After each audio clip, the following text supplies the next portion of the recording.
Okay, let's unpack this. We live in a world where everything, from our cars to our coffee makers, it feels like everything's connected now. It really does. And for businesses, that digital transformation, well, it's an incredible opportunity, but yeah, also a massive risk. And today, we're zeroing in on a really crucial state, Indiana. We're taking a deep dive into Indiana's cybersecurity landscape for 2025. Yeah, specifically looking at how it's trying to safeguard its vital manufacturing sector. That's a big one. And also protecting your personal data, which is, increasingly important. Absolutely. Our mission today is really to cut through the noise. We've got a stack of sources here covering everything from like industrial control systems right through to the new state privacy laws. And we want to pull out the most important nuggets, the key insights, to give you a clear picture of what's at stake. And, how the Hoosier state is preparing and what all these developments really mean for you and for businesses operating there. That's the plan. So you'll discover why Indiana's factories are such a prime target.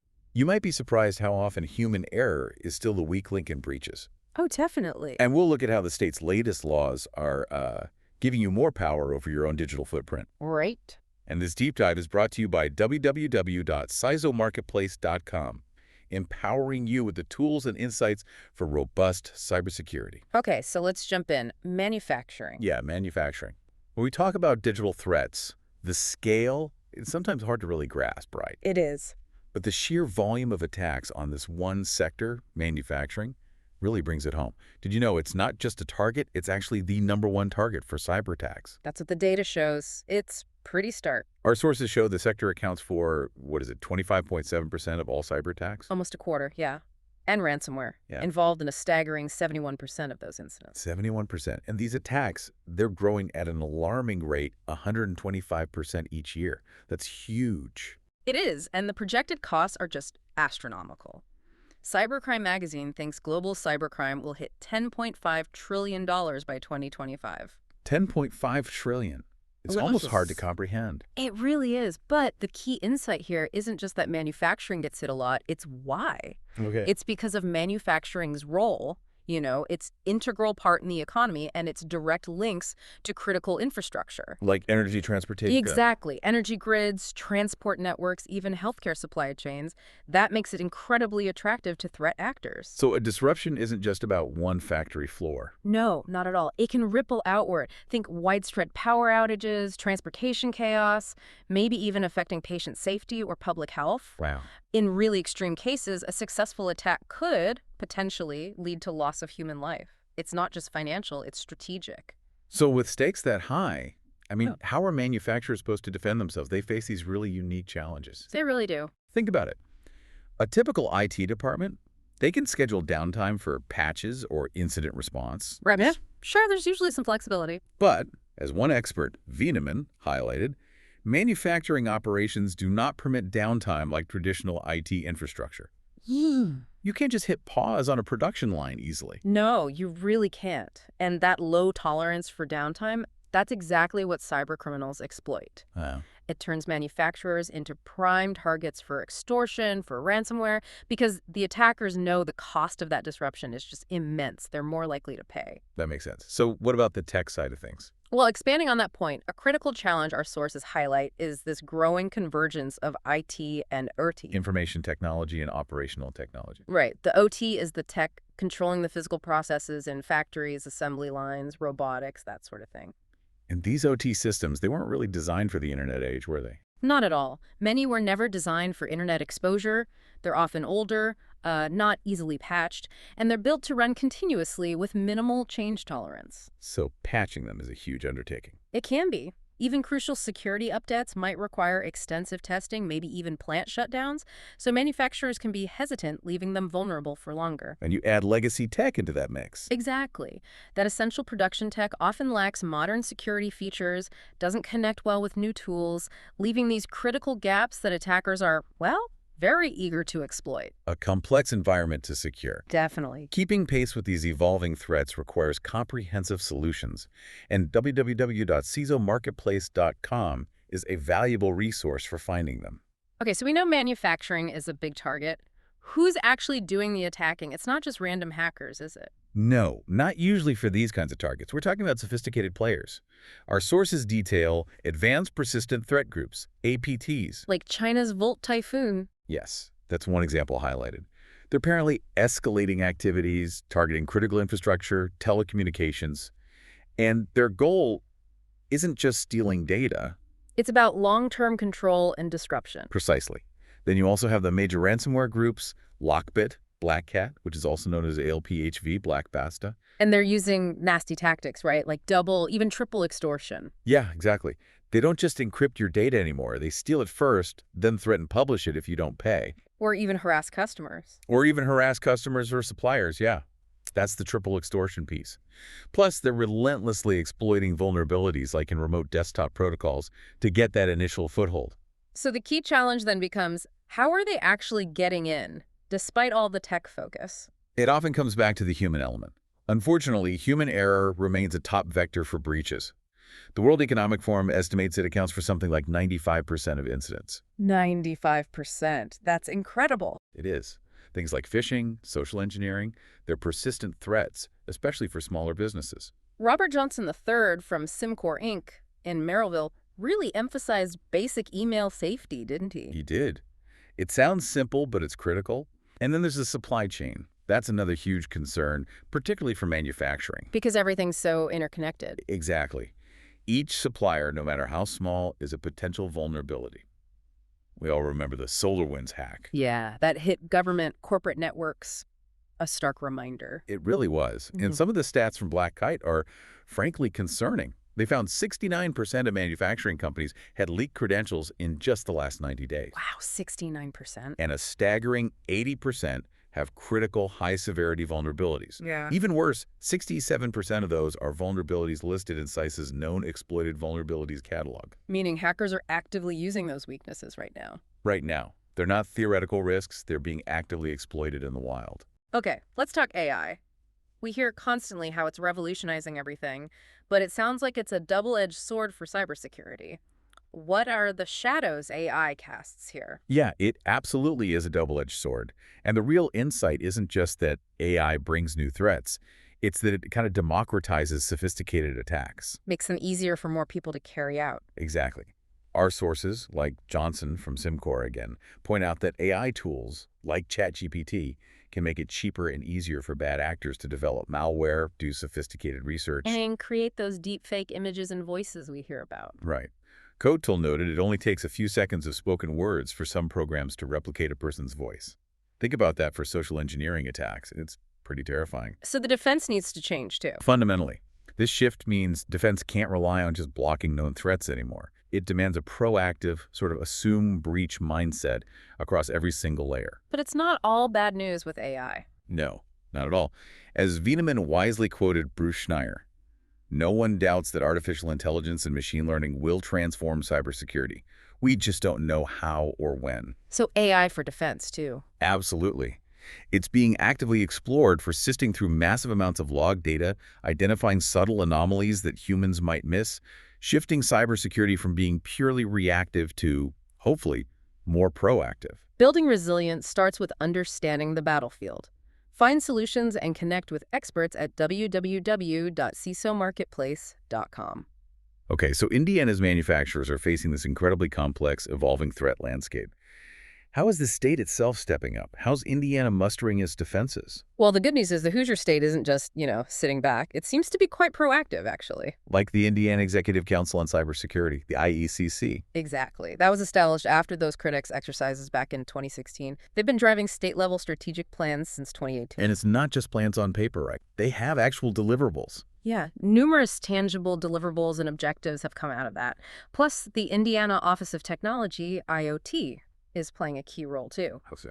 They're collecting threat intelligence from local governments who, by the way, are also major targets, as State Treasurer Daniel Elliott highlighted. Right, local governments hold a lot of sensitive data too. They do.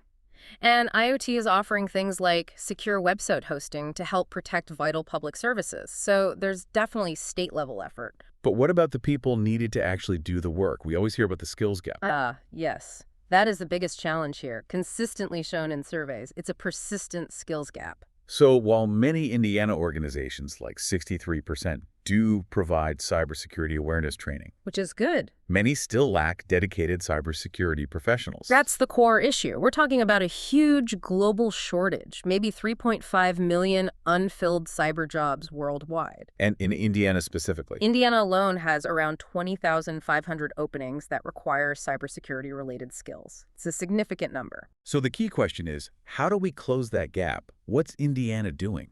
Well, they seem to be investing heavily. Purdue University, for instance, is a founding member of CISO, The Cybersecurity Manufacturing Innovation Institute. right, specifically focused on securing manufacturing. That's a big deal.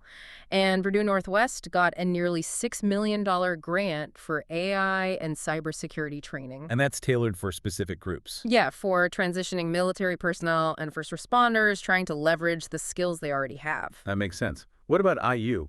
Indiana University Center for Applied Cybersecurity Research is also very active, leading major NSF initiatives to train the next generation. They even helped secure the state's 2020 election, which is quite a feat. And it's not just about traditional degrees or certifications, is it? No, and that's important. We're seeing growing traction for things like apprentice-style programs, cross-training between IT and OT engineers, like experts Brash and Gonzalez suggest. Yeah. Moving beyond just certs to cultivate deep skills directly. So for you, the listener, and for businesses listening, this means training. It really can't just be that annual checkbox exercise anymore. Absolutely not. It needs to be ongoing, scenario-based, and crucially, leadership-focused. Leadership-focused. Why is that so critical? Because as Roe pointed out, educating leadership is where real impact happens. If the people at the top don't truly understand the risks and the needs, the resources, the budget, the prioritization, it just won't follow down the line. Got it. Makes perfect sense. Investing in people and the right tools is paramount. Check out www.cisomarketplace.com for resources. Okay, so protecting Indiana's industrial backbone is obviously critical, but the state's also stepping up to safeguard another really vital asset, your personal digital footprint. That's right. And for businesses, especially manufacturers who handle employee data, supplier data, maybe customer data, this shift brings significant new compliance hurdles. So let's turn our attention to the Indiana Consumer Data Protection Act, the ICDPA. That takes effect January 1st, 2026. Correct. And this law is really all about empowering consumers, giving you more control over your personal information. How does it define personal data? Pretty broadly, actually. It's any information that's linked or reasonably linkable to an identified individual. So that includes things like your email, IP addresses, cookies. The usual suspects. Pretty much. But crucially, it also defines sensitive data, things like health diagnoses, biometric information. And for processing that sensitive data, businesses need your explicit consent. Your opt-in consent. Exactly, opt-in. Now, connecting this to the bigger picture, it's similar in structure to other comprehensive state privacy laws we're seeing pop up. And enforcement is handled by? The Indiana Attorney General will be the exclusive enforcement agency. So for manufacturers, this adds another layer. If a breach happens, it's not just the operational disruption anymore. Now they have strict rules for handling affected Hoosier consumer data. Right. Notification requirements, remediation steps, potential penalties under ICDPA, and as a consumer, you get specific rights. The right to confirm if a business is processing your data, to access it, to correct inaccuracies, even to delete your data in many cases. And opting out of targeted ads or data sales. Yes. The right to opt out of targeted advertising or the sale of your personal information. Businesses will need to provide convenient ways for you to exercise these rights, like clear cookie opt-out banners and response mechanisms. So whether you're a manufacturer or really any business operating in Indiana, what's the blueprint for defense look like, especially with all this sensitive data and critical operations? Well, a really good starting point, a solid framework, is the NIST cybersecurity framework. NIST, yeah. It provides a comprehensive approach broken down into those 5 core functions: identify, protect, detect, respond, and recover. Gives you a structure. Identify your assets and risks, protect them, detect incidents when they happen. Respond effectively, and recover afterwards. It covers the whole life cycle. So translating that framework into action, what should organizations be doing? What are the must-haves? This really raises the key question for every organization. Are you truly prepared?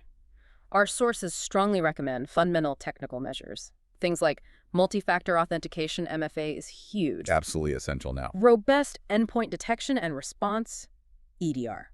Comprehensive business continuity and backup procedures are non-negotiable.